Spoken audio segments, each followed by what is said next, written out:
Има прашања на кои нема одговор, кои секогаш остануваат во воздухот да висат како да се озгора закачани на невидлива тенка жица, како тазе спрострени алишта во двор за побрзо ветрот да ги исуши.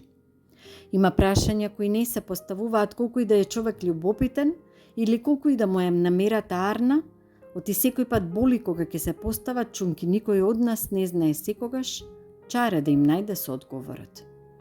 Има прашања кои треба да се премолчат, да се подголтнат и голтнат, оти што и да се каже џабе е.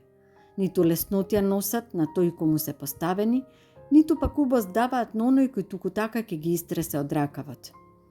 Има прашања кои утроба превртуваат, чиниш сето она што ти ровари во неа, некој надвор го истура без да си помисли, оти не ке можеш да го спастриш во себе, да сите болки и радости на ачик ке ти се како во излог, како во циркус. Има прашања кои треба да се забранат, ете токму така, да им се стави знакот стоп за никој пат да не се изустат, оти човек после нив се поболува, да и умот и ликот му страдаат.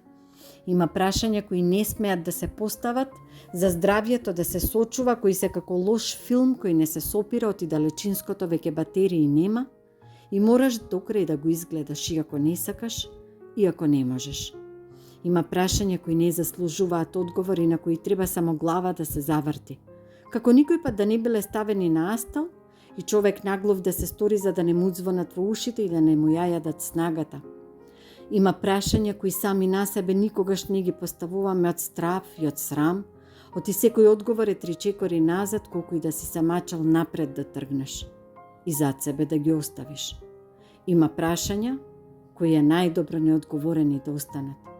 За денот да се преживее, за животот да се изживее.